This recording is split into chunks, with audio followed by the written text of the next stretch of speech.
हाय। आज मैं संविधान के एक इम्पॉर्टेंट चैप्टर राज्य का नीति निर्देशक तत्व के बारे में बात करना चाहता हूँ। राज्य का नीति निर्देशक तत्व, उसके पहले संविधान क्या होता है, संविधान है क्या।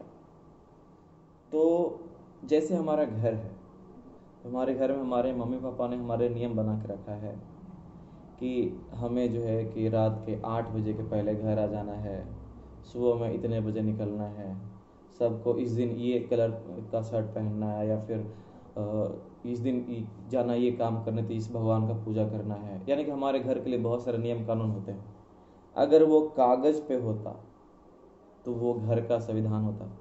जैसे मान लीजिए कोचिंग है, तो इसका एक अपना नियम है कि सबको इतना बजे आना है, बीच में कोई जाएगा नहीं, और एक जाएगा तो एक आएगा, या फिर जो है कि सबको टाइम पे पैसे देना है, और मतलब कि सब क्लास में शांत रहना है। तो ये तो हो गया ओरल। अगर इसे ही हम लिख कर हम अगर रख दें तो वो इस कोचिंग का क्या हो जाएगा, संविधान। उसी तरह से जिस तरह से वो घर के चलाने का वो नीति नियम था, तो घर का संविधान। ये कोचिंग का चलाने का है, तो ये हो जाएगा कोचिंग का संविधान। उसी तरह से देश को चलाने के लिए जो भी नीति नियम लागू होने चाहिए, कि देश को चलाने के लिए जो भी हमें कानून चाहिए, अधिनियम चाहिए कि किस तरह से हमारा देश चलेगा, तो उसका जो लिखित स्वरूप है उसे ही हम इस देश का क्या कहते हैं, संविधान।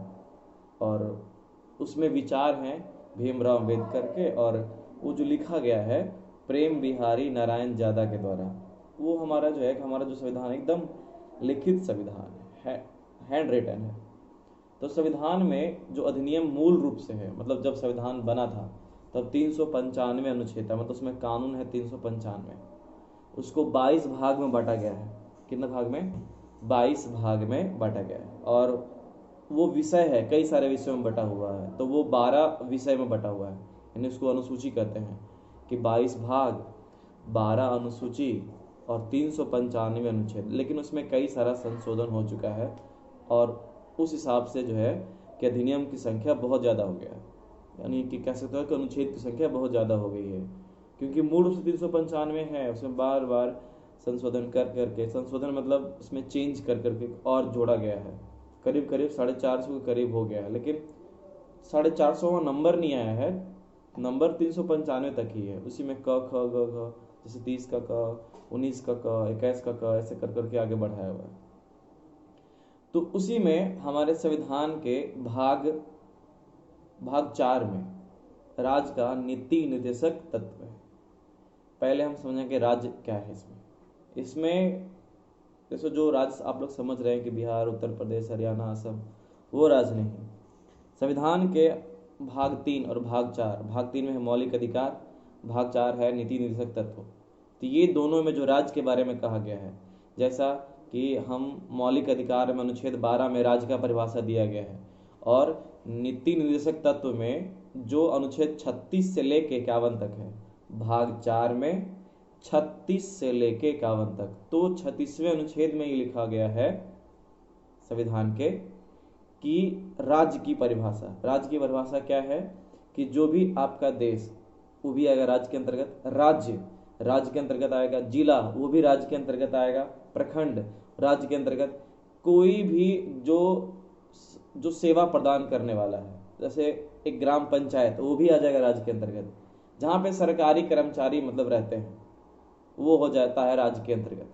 तो लिखा हुआ है राज्य के नीति निर्देशक तत्व, कि राज्य को चलाने के लिए, कि जो या राज्य को एक कल्याण, ऐसा कह सकते हैं कि जो राज्य है एक कल्याणकारी राज्य बने, कि लोग जो उसमें रहते हैं राज्य के अंदर, उनके कल्याण के लिए कुछ निर्देशक तत्व है, कुछ जरूरी तत्व है, उन्हें कहा जाता है राज्य का नीति निर्देशक तत्व। संविधान बनने के समय में ये लिया गया था आयरलैंड के संविधान में, ये लिया गया था आयरलैंड के संविधान से। नीति निर्देशक तत्व जो है हमारे देश के संविधान में जो है वो आयरलैंड के संविधान से लिया गया है। और आयरलैंड का संविधान बना था 1937 में, और खुद आयरलैंड स्पेन के संविधान से ये चीज लिया था, और हम लिए हैं आयरलैंड के संविधान से, और आयरलैंड खुद लिया था स्पेन के संविधान से कॉपी किया। भीमराव अम्बेडकर नीति निर्देशक तत्व को विशेषता वाला तत्व बताया कि ये बहुत ही इंपॉर्टेंट है हमारे संविधान के लिए और हमारे राज्य के लिए। मूल अधिकार के साथ निर्देशक तत्व को जो संविधान की आत्मा और दर्शन कहा जाता है। मूल अधिकार जो 6 है ना, उधर अनुच्छेद 12 से लेकर 35 तक, तो उसके साथ मूल अधिकार के साथ नीति निर्देशक तत्व को मिला करके संविधान की आत्मा तथा दर्शन कहा जाता है। एक व्यक्ति है, अंग्रेज थे, ग्रैनविल ऑस्टिन ने कहा है कि निदेशक और मूल अधिकार को मूल आत्मा कहा है। मूल आत्मा कौन कहा है? Granville Austin. अब जो है कि ये नीति निर्देशक तत्व है, उसकी कुछ विशेषताएं हैं। तो कौन कौन सी विशेषता हैं देखते हैं। तो कहा गया है कि इस नीति निर्देशक तत्व में वे सभी तत्व हैं, वे सभी बातों को लिखा गया है जिन्हें राज्य जो है अपनी नीति और कानून में लाएगा। कि जब राज्य जैसे कानून बनाता है, जैसे राज्य का विधानसभा होता है या पंचायत का अपना वो कानून होता है या फिर देश का वो कानून होता है, तो जब भी ये कानून बनाया जाएगा, सिर्फ राज्य के अंतर्गत नहीं, हम कोई स्टेट के बारे में बात नहीं कर रहे हैं। राज्य का यहाँ मतलब हो गया पूरा देश भी, राज्य भी, जिला भी, प्रखंड भी, पंचायत, हर चीज। तो कोई भी अगर कानून बनाएगा या नीति बनाएगा तो ये सभी तत्वों को ध्यान रखेगा, ख्याल रखेगा। इस सब के बारे में सोच के कोई भी नियम कानून बनाएगा तो इसके बारे में देखेगा क्या ऐसा कोई कानून बना रहे हैं कि नहीं बना रहे हैं। मतलब जब भी कानून बनाना है तो इसी के जैसा बनाना है इसमें, क्योंकि इसमें जो विशेषता है कि राज्य जो है कल्याणकारी बनेगा। ठीक है, तो ये सब बातों का ख्याल रखा जाएगा। जो भी इस नीति निर्देशक तत्व में है वो सभी बातों का ख्याल रखा जाएगा जब राज्य कोई भी कानून बनाएगा तब। ठीक है, और इसमें जो अनुच्छेद 36 में राज्य की परिभाषा है, बिल्कुल उसी तरह से जैसे मौलिक अधिकार में अनुच्छेद जो है 12 में राज्य की परिभाषा दिया गया है। तो इधर आपका अनुच्छेद भी याद हो गया कि अनुच्छेद 36 में क्या है, तो नीति निर्देशक तत्व में राज्य की परिभाषा दी गई है और मौलिक अधिकार में अनुच्छेद 12 में राज्य की परिभाषा दी गई है। ठीक है, इसके बाद जो है कि ये नीति निर्देशक तत्व जो है इसमें बहुत सारा बात लिखा हुआ है। वही सेम चीज भारत शासन अधिनियम 1935 जो लाया गया था अंग्रेजों के द्वारा संसद से, उसमें भी बहुत सारा बात को इसमें से लिया गया है। जो भारत शासन अधिनियम 1935 था उसमें बहुत सारी बातों को इसमें रखा गया है राज्य के नीति निर्देशक तत्वों में। आखिर इसमें और इम्पॉर्टेंट इसमें क्या है, तो कहता है कि इस तत्व जो ये सब सारे तत्व हैं इसका मुख्य उद्देश्य है कि राज्य के लोगों के लिए आर्थिक, सामाजिक और राजनीतिक न्याय, आर्थिक, सामाजिक और राजनीतिक न्याय। ठीक है, ये नीति निर्देशक तत्व का मुख्य उद्देश्य है और इस तत्वों के उद्देश्य से राज्य को कल्याणकारी राज्य बनाया जा सकता है, कल्याणकारी राज्य बनाया जा सकता है। तो अभी अगर कल्याणकारी राज्य बनाने के लिए ये है, तो सोचिए कि अंग्रेज के समान जमाने में हमारा राज्य कैसा था, हमारा देश कैसा था, हमारा राज्य कैसा था, हमारा प्रखंड कैसा था, हमारा जिला कैसा था। तो वो था पुलिस राज्य। उपनिवेश काल में जो राज्य था वो था पुलिस राज्य। और अभी हम इस नीति निर्देशक तत्व के द्वारा बनाना चाहते हैं, क्या बनाना चाहते हैं? कल्याणकारी राज्य। कैसा राज्य? कल्याणकारी राज्य। ये प्रकृति में गैर न्यायोचित है, इस बात को थोड़ा ध्यान से सुनिएगा।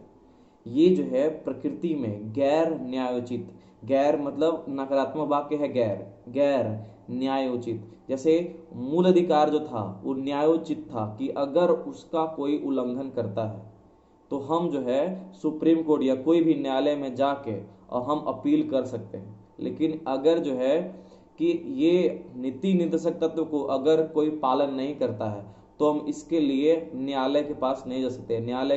न्यायालय का ये अधिकार नहीं है कि इसको जबरदस्ती लागू करा सके।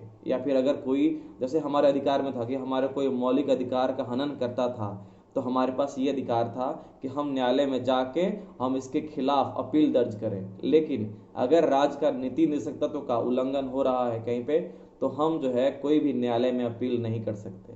ये गैर न्यायोचित है। ठीक है, अब जो है कि निर्देशक तत्वों को, जो राज्य के नीति निर्देशक तत्व है, उनका वर्गीकरण किया गया है।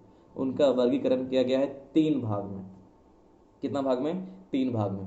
पहला है समाजवादी सिद्धांत के अनुसार। पहला कैसा है? समाजवादी सिद्धांत के अनुसार। दूसरा है गांधीवादी सिद्धांत। समझाएंगे, सारा एक्सप्लेन करेंगे। पहला है कैसा सिद्धांत? समाजवादी सिद्धांत। दूसरा है गांधीवादी सिद्धांत और तीसरा है उदारवादी सिद्धांत। पहला समाजवादी, जिससे समाज को कल्याण हो। उसमें बहुत सारे जो जो नियम हैं, जो जो कानून हैं, वो सब समाज के लिए थोड़ा ज़्यादा है। दूसरा है गांधीवादी सिद्धांत, कि गांधी जी का जैसा सोच था कि वो गांव के लिए थोड़ा ज़्यादा करते थे, कुटीर उद्योग पर थोड़ा ज़्यादा ध्यान देते थे, तो वो सब बात है तुम्हारा गांधीवादी सिद्धांत में। और एक तीसरा है उदारवादी सिद्धांत, कि उसमें किसी धर्म से मतलब नहीं है। जैसे आपका हो गया कि हमको पेड़ पौधा लगाना है अनुच्छेद 48 के तहत, ये है अनुच्छेद 48 में। जैसे अनुच्छेद 45 में है कि 6 से 14 साल के बच्चा को, तो ये किसी खास धर्म, किसी खास जाति से संबंध नहीं होता। उदार मतलब हमको धर्म जाति विशेष से कोई मतलब नहीं, हमारे लिए सब एक समान, तो वो होता है उदारवादी वाला। तो ये 3 अलग अलग वर्गीकरण है, ठीक है। तो हम इसके आगे क्या होता है वो हमको अगले वीडियो में रिपीट करेंगे, ठीक है। Thank you.